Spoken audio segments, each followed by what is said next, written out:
अध्याय 1 फ्रांसीसी क्रांति और राष्ट्र का विचार। राष्ट्रवाद की पहली स्पष्ट अभिव्यक्ति 1789 में फ्रांसीसी क्रांति के साथ हुई।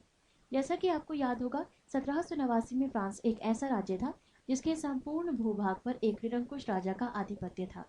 फ्रांसीसी क्रांति से जो राजनीतिक और संवैधानिक बदलाव हुए, उनसे प्रभुसत्ता राजतंत्र से निकलकर फ्रांसीसी नागरिकों की समूह में हस्तांतरित हो गई। क्रांति ने घोषणा की कि अब लोगों द्वारा राष्ट्र का गठन होगा और वे ही उसकी नियति तय करेंगे।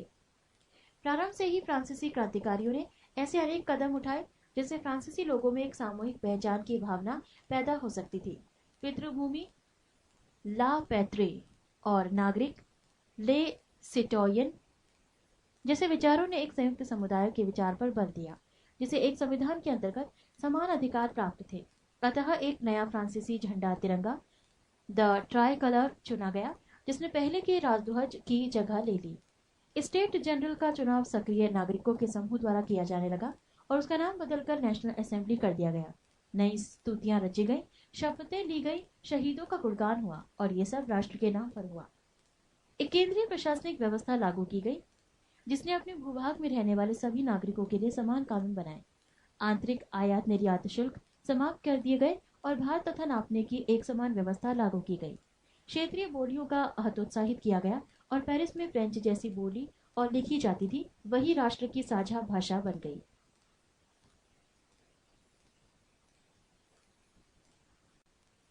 और पृष्ठ 5 पर चित्र संख्या 2 दिया गया है।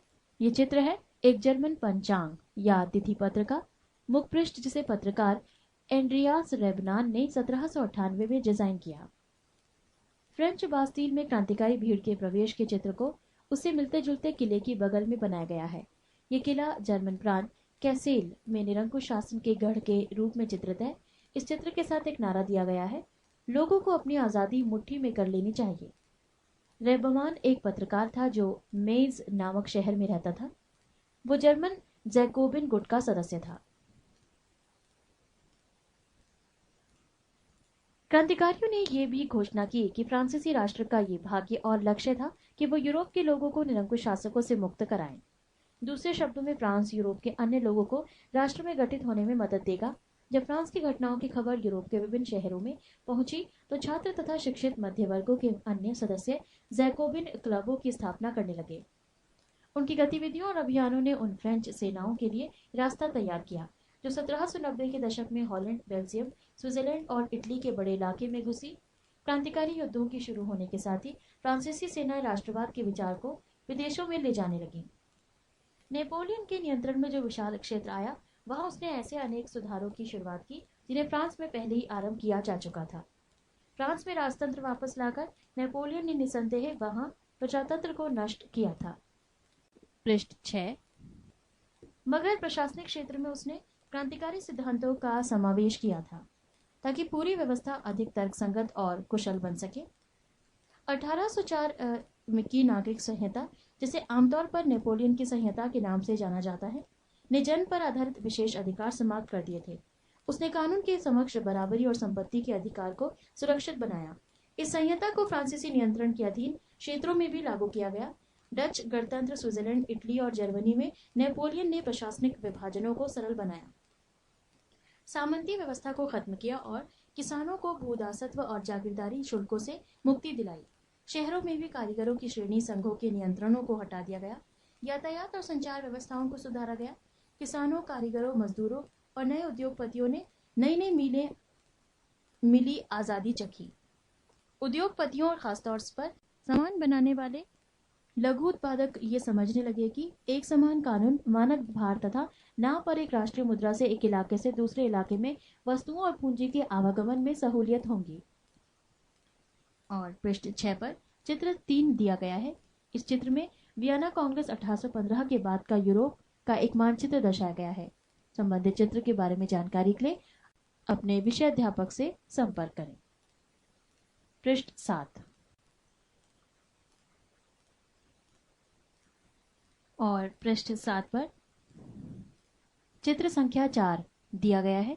ये चित्र है ज़वे ब्रकेन, जर्मनी में स्वतंत्रता के वृक्ष के रोपण का। जर्मन चित्रकार कार्ल कैस्पर फ्रिट्ज द्वारा बनाए गए इस रंगीन यंत्र का विषय फ्रेंच सेनाओं द्वारा जवे ब्रेकन शहर में कब्जा है। अपनी नीली, सफेद और लाल पोशाकों से पहचाने जाने वाले फ्रांसीसी सैनिकों को दमनकारियों के रूप में प्रस्तुत किया है, जो एक किसान की गाड़ी बाएं छीनते हुए कुछ युवा महिलाओं को तंग कर रहे हैं। बीच का अग्रभाग और एक किसान को घुटने टेकने पर मजबूर कर रहे हैं। स्वतंत्रता के वृक्ष पर लगाई जा रही पट्टी पर जर्मन में लिखा है, उसका अनुवाद है, हमसे आजादी और समानता ले लो। ये मानवता का आदर्श रूप है। ये फ्रांसीसियों के इस दावे पर व्यंग्य है कि वे जिन इलाकों में जाते थे वहां राजतंत्र का विरोध कर मुक्तिदाता बन जाते थे। चित्र से जुड़ी और जानकारी के लिए अपने विषय अध्यापक से संपर्क करें। लेकिन जीते हुए इलाकों में स्थानीय लोगों की फ्रांसीसी शासन के प्रति मिलीजुली प्रतिक्रियाएं थी। शुरुआत में अनेक स्थानों जैसे हॉलैंड और स्विट्जरलैंड और साथ ही कई शहरों जैसे ब्रसेल्स, मेन्स, मिलान और वारसा में फ्रांसीसी सेनाओं की स्वतंत्रता का तोहफा देने वालों की तरह स्वागत किया गया। मगर यह शुरुआती उत्साह शीघ्र ही दुश्मनी में बदल गया, जब ये साफ होने लगा कि नई प्रशासनिक व्यवस्थाएं राजनीतिक स्वतंत्रता के अनुरूप नहीं थी। बड़े हुए कर, सेंसरशिप और बाकी यूरोप को जीतने के लिए फ्रेंच सेना में जबरन भर्ती से हो रहे नुकसान प्रशासनिक परिवर्तनों से मिले फायदों से कहीं ज्यादा नजर आने लगे। चित्र संख्या 5। राइनलैंड का डाकिया लाइप्ज़िग से आते हुए सब कुछ गवा देता है। यहाँ नेपोलियन को 1813 में लाइप्ज़िग की लड़ाई हारकर फ्रांस लौटते हुए डाकिये के रूप में दर्शाया गया है। उसके झोले से गिरती हुई हर चिट्ठी पर उन भूभागों के नाम लिखे हैं जिन्हें अब वो हार चुका है। चित्र के बारे में और जानकारी के लिए अपने विषय अध्यापक से संपर्क करें। पृष्ठ 8।